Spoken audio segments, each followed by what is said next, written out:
my name is Tim Sells. I'd like to first say that you're not going to see glitz here, so please don't expect it. I'm not an entertainer nor an actor. I've created this video as a tool designed to educate people about a business concept that works, for people who are willing to put 100% of themselves into something. See, it takes 200% to be successful in business. 100% must come from you. 100% must come from the business vehicle that you've chosen. Business vehicle meaning how you earn your living, how you support your family. I've seen people who relentlessly pour 100% of themselves into a business vehicle, profession, or job, but that vehicle doesn't have the capability to give back 100%. The mechanics of wealth are just not there. But no one has ever fully explained to you why it doesn't work and why it's a waste of your valuable time if your goal is financial success. This video is for the person who is willing to put in their 100%. They're only lacking the right business vehicle, the explanation of why it's right, and the evidence that it does in fact work. Even though I say you must put in 100%, that doesn't mean that you have to work it full time. I didn't. That doesn't mean you have to sacrifice your family time, nor does it mean you have to have prior experience. I didn't. What you'll learn right here has allowed me to build a $25 million company. Now, a $25 million company has certainly been done before. However, this was done where no employees were required. No accounts receivable, no accounts payable, no overhead, and very little inventory. Recently, I said those words to a business owner who said back to me, "Sounds too good to be true." My response back to him was, "Is that a good enough reason to stop looking?" He paused for a couple of seconds and he said, "That wouldn't be very smart, would it?" What I suggest you do is not just watch this information, but study it. What I want to do first is create an equal playing field between people who know how to evaluate a business and those who don't. Because me explaining this business wouldn't be very effective until you understand how to place value to a business. The simplest thing for someone to do when they don't understand something is to go, it doesn't work. The way I'll accomplish this equal playing field is to give you 4 main principles to look for in a business. Number 1 is a huge expanding market. If you were the best vinyl record producer in the world, would it matter today? No. It doesn't matter how good you are in an industry that's eroding. Number 2 is a unique and consumable product. I'll cover unique first. If you don't have a unique product, then you compete on price and convenience. Who has the best price? Who's closest to the customer? Yet if you have uniqueness, then people must come to you. Next is consumable. If you have a non-consumable product, you're basically unemployed until your next sell. You want the repeat sales of consumable products. Whether it's every time someone picks up the telephone, connects to the internet, renews a membership, turns on electricity, or gets to the bottom of a box or a bottle, you want those repeating commissions because it can pay you again and again. Number 3 is timing. Primarily here I'm talking about trends in timing. During all cycles of the economy, there are people who are making money and losing money. The makers are the ones in front of large trends. The losers disregard trends. How do you get in front of large trends? You study what creates them. Without any hesitation, in today's society, it's the baby boom generation that creates the largest trends. The baby boomers are a group of babies born between 1946 and 1964. There were 76 million of them born in the United States, 1 billion of them worldwide. Why is this group so talked about? They're 1/3 of the U.S. population and control 65% of all the money. I've likened the magnitude of all those babies to a basketball moving through a garden hose. They reshape every industry they go through. See, if you can predict where this basketball is going down the garden hose, you possess the ability to make fortunes. I want to give you some historical examples of the obvious buying patterns of these boomers. It started with a company called Gerber back in 1940, who were barely known. But by 1955, just 10 years after the boomers were born, they had sold 1.8 billion jars of strained baby food. As the boomers took their first steps, it was Buster Brown and Kenny Shoes. When the boomers went out to play, Mattel and Hasbro got rich providing toys to this young group. In 1957, we built more elementary schools in the U.S. in 1 year just to handle the overflow than we did in any 12-year period before or after. As the boomers went through their teens, Dairy Queen, McDonald's, Kentucky Fried Chicken became billion-dollar companies feeding the boomers. When the boomers moved through their 20s and 30s, which was in the mid-70s, what was the industry to be in? Real estate. Why? Because the boomers had heard from their parents one time too many, as long as you're living under my roof, you'll do as I say. So they wanted their own roof, which created a 15-year real estate boom. And people are still talking today about the great time frame to be in real estate. Then what happened to the real estate market in the late 80s? It began its decline. Why? The basketball had moved through the real estate industry. Another example of this is the U.S. stock market. Several years ago, I heard a stock market analyst speaking on the radio saying that he just couldn't believe the stock market had a 15-year rise. Notice the number 15 years keeps coming up. Anyone with a good understanding of the baby boomers could have seen this coming and profited from the recent stock market activity. Why does this 15-year number keep coming up? Because the baby boomers were born between 1946 and 1964. And so 18 years separates the front edge from the back edge. A very important number for you. If you look for trends on the front side of the basketball, you get the full 18 years for your products to be popular. That's the reason you study the nose of the basketball. So your business, no matter what your business is to be looking at what industries are expanding or which industries are about to expand. You shouldn't care how long you've been doing something or how long you've been in school to learn something. Are you in front of trends or not? Don't have a loyalty to something just because you've been educated in it or doing it for a long time. So looking at the current trends, we basically got 1 billion people who are in their 50s and 60s. Since that's the case, what business do you want to be in? Let's look at some obvious current and future trends. Health and looking younger are going to be tremendous trends. The boomers do not like what aging is doing to them. So products that fend off aging as well as vanity issues will continue to boom. Businesses that focus on retirement issues will do very well. The crux of it will start with the boomers having enough money to retire. Businesses that offer ways to make money will obviously flourish. Legal matters such as wills and estate planning will become large trends. Efficiencies will also grow. The television was too far away from the couch for the boomers, so they invented the remote control device. Today, they have their entire library of books and music in their cell phones. The boomers have always been enamored with technologies that make life easier. These technologies will actually create industries. For example, the computer created the need for antivirus software. The internet has created a need for identity theft protection and firewalls. But there will be many additional industries created by the computer and internet technologies. It is the computer plus the internet that made the iPod, iPad, and iPhone possible. As a side note, the baby boomers are not the only trendsetters. They are just the largest and have most of the money. As the world becomes one, the international market will play a big role, as well as the group born just after the baby boomers that are known as Generation X. But remember, the boomers control 65% of all the money.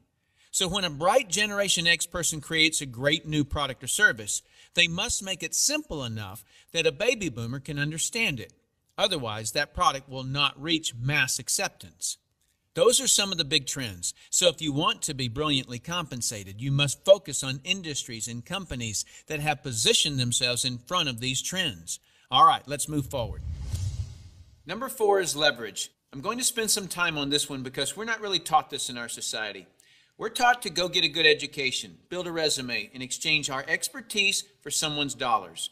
The problem with that is if we're not exchanging our expertise, we're not making any dollars. So vacation time is costly. A walk around the golf course, costly. Family time, although extremely important, is costly. I'll define the word leverage as an increased means by which to attain something. One form of leverage is investing $5 million and earning 10% interest, which will yield you about 41 grand a month in income. So whether you're enjoying family time or playing golf or vacationing, you're still enjoying 41 grand a month in income. You're leveraging off your money. That's a leverage everyone would love, but very few have it. Let me explain another kind of leverage that's available to everyone, including yourself. Incidentally, if you get nothing more out of this video than a better understanding of this little simple concept I'm going to explain, you'll have gained something very valuable for watching it. Imagine, if you will, you own a company. You employ just one person, me. I work for 8 hours on Monday. You work for the same 8 hours on Monday that I do. Now listen closely. You get paid on 16 hours worth of work because you take a portion of my productivity as income back to yourself. You're leveraging off my efforts because I'm your employee. So theoretically, the more employees you have working for you, the more leverage you have. However, have you ever had employees? If you have, you know that in theory, hiring employees sounds great, but it's very difficult to reach leverage through employees. I've heard it said that if you have one employee, you have one headache. If you have 100 employees, you run an adult daycare center. And the reason being is this: no employee will ever work as hard for your company as you will, because they don't own it. Here's my rule of thumb for reaching true leverage. If there's one sentence that epitomizes the entire video, it would be this: to have true leverage, you must create a situation where everyone has the same amount to gain. Only then do you have true leverage. Let me give you an example of this type of leverage. Let's say that I'm a real estate broker and I hire an agent named Robert. Robert goes out and sells a building. Robert earns a percentage of the selling price of the building, and so do I, the broker. Why do I, the broker, earn a percentage when it was Robert who sold the building? Well, I did some of the advertising. I trained Robert. I had the initiative to go get my broker's license in the first place. I put up the risk. I did a lot of things. And so it's valid that I, as the broker, earn my money. But Robert doesn't work for me as an employee. He's an independent contractor. He just hangs his real estate license on my wall. My point here is the broker and the agent have the same amount to gain from the sale of the home. It is totally in the agent's interest to earn more money, which is a form of leverage for the broker. There is a flaw in this leverage situation that I've shown you, and it's this: the broker can have multiple agents, but the agents cannot. The broker has leverage, the agents don't. Until the agents do what most brokers dread. What happens when I, the broker, have been real effective at teaching Robert to be a good agent? What's Robert going to want to do in a couple of years? Be his own broker, right? Is this good for me, the broker? No, because as soon as he becomes a broker, two bad things happen to me.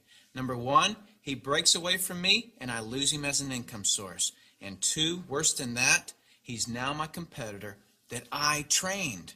He knows all my good stuff. By the way, this doesn't just happen in the real estate industry. It happens in practically every industry.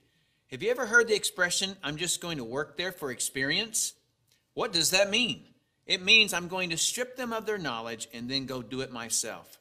If you're a business owner, how many people have you trained who are no longer working for you? How many people have you trained to be your competitors? Well, this gets worse. Let's say that Robert is now a broker right down the street. What will he do now that he's a broker? He'll go out and hire his own agents. And let's say one of those agents is Linda. Linda also eventually wants to be a broker. So she becomes a competitor to me that I indirectly trained, as well as Robert, who I directly trained. And this continues on and on. I actually created a chain of competitors that I trained. What if we did a whole paradigm shift? Here's where this becomes brilliant. Let's say instead I'm going to empower Robert to become a broker. I want him to become a broker from day one. See, the only way that you or I can retain a leader is provide him or her with the same opportunity for growth that we have. Hence, an opportunity where everyone has the same amount to gain. So from day one, I'm going to encourage Robert to be a broker. And when he does, he doesn't break away from me and become my competitor. He shifts from agent to broker, which now allows him to sponsor his own agents. Now, to create an incentive for me, the broker, to always help Robert and his agents, I'm still going to earn a percentage of what he and his agents sell. And shouldn't I? I trained him. I put up the risk and all those reasons I mentioned earlier. Now, the percentage I earn from Robert and his organization should be a lot smaller than when he was an agent, but I should still earn a percentage. That's my incentive to keep working with them. Now, some people look at this and say, gosh, isn't that one of those pyramids? And what's the perception of a pyramid? People at the top making all the money and the people down below do all the work, right? Isn't that the perception of a pyramid? Let me explain why this is not a pyramid and why people at the top don't necessarily make all the money. Let me just make a quick point before I discuss the pyramid issue. It's not the geometric shape that people have a problem with. This geometric shape is probably the shape of your family tree, the shape of our government. To the architect, it's the strongest structure known to man. Every organizational structure in the world is this shape. So the shape isn't the problem. However, that perception, people at the top earn all the money, let me illustrate that for you. Here's a typical corporation. At the top, you have a CEO, which stands for Chief Executive Officer. Does the president earn more money than the CEO? Not normally. How about below the president? Do any of the vice presidents earn more money than the president? No. Let me ask this question, and I want you to really think about it. What would happen if some of the vice presidents of a corporation made more money than the president? Really, what would happen? Talk about total confusion.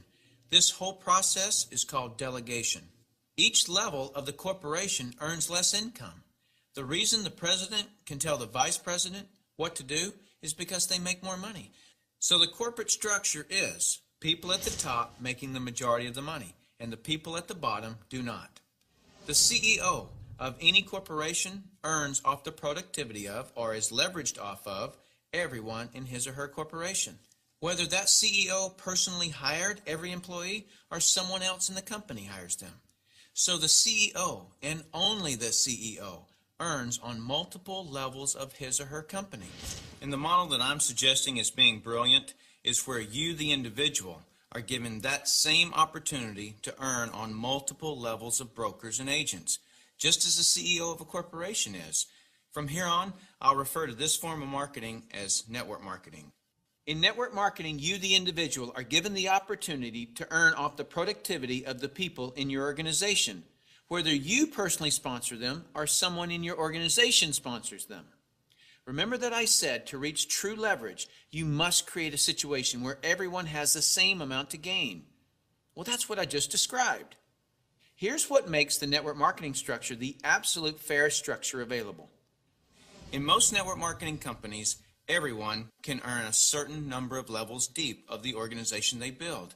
Everyone in the company can earn that same number of levels deep, like maybe 4 levels deep or 6 levels deep. Let's say we use 4 levels. So if you build an organization to be more productive, then you would earn more money than I would, even if you were in my organization. In the example shown, you would earn on 3 levels I couldn't reach, because everyone gets the same number of levels. There are people in my organization right now that earn more money than I do. Do you know what I call that? Fair.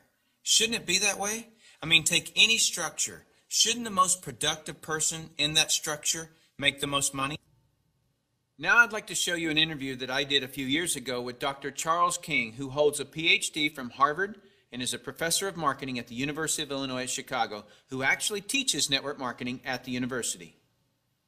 Dr. King, we're delighted to have you here. I'm pleased to be here, Tim. Dr. King, could you tell us a little of your education and your business background? Tim, I'm a professor of marketing at the University of Illinois at Chicago. I got my bachelor's and master's degrees from the University of Texas in Austin, spent a tour of duty with the Exxon Corporation, and then returned to get my doctorate in business administration from Harvard University. More important to this discussion, over the last 6 years, I've been involved in doing research, teaching, and consulting in network marketing.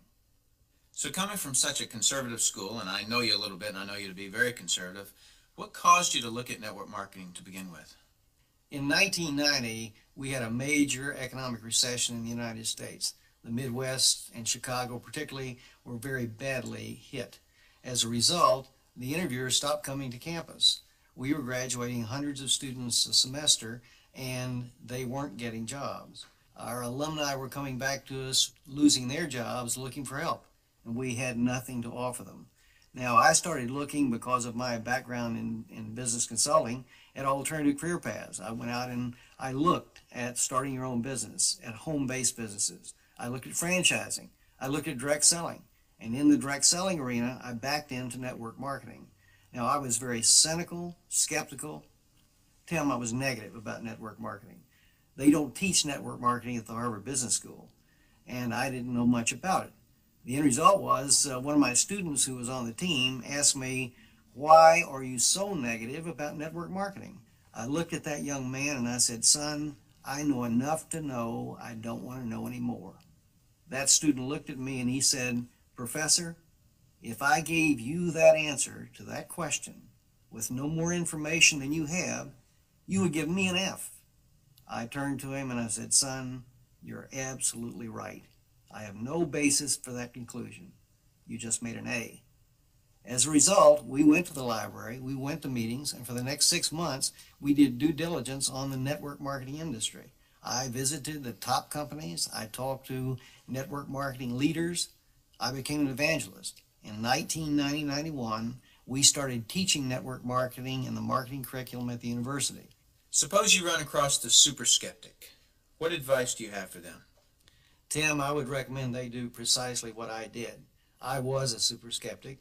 I did my due diligence, I investigated the industry, and I drew my own conclusions. I strongly recommend that you do your due diligence and then begin to define precisely what role you want to play in the network marketing industry. Set realistic expectations. If there's a single cause for failure in this industry, it's the get-rich-quick syndrome, thinking that you can come into the industry and make enormous sums of money with no work.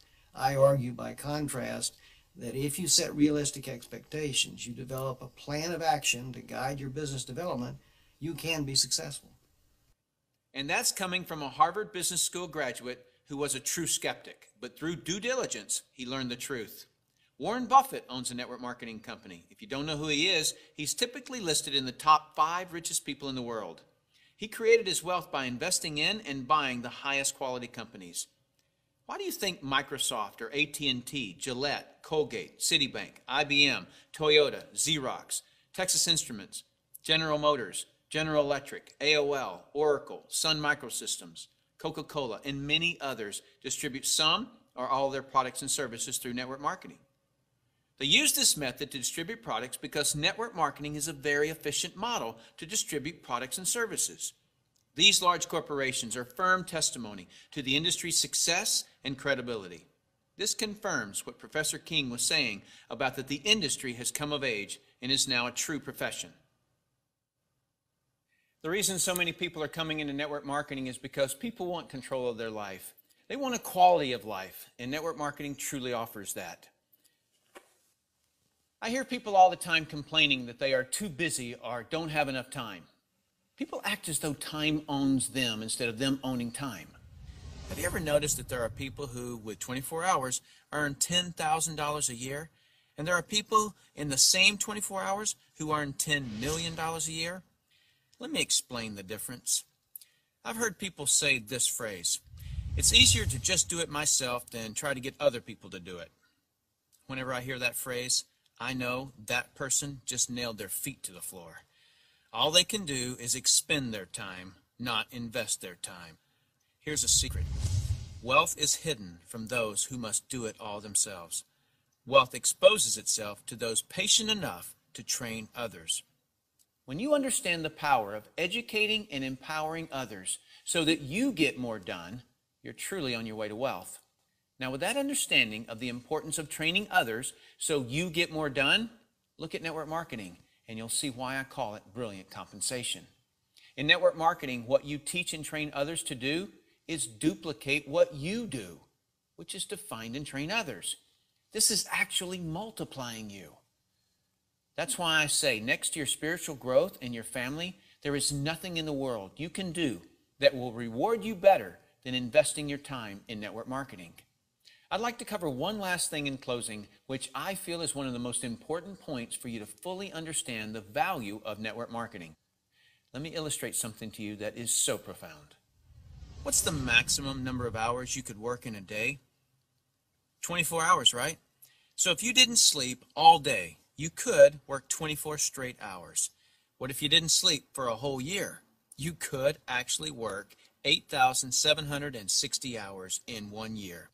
But that's the maximum number of hours you could work in a year. I have 56,000 people in my organization worldwide.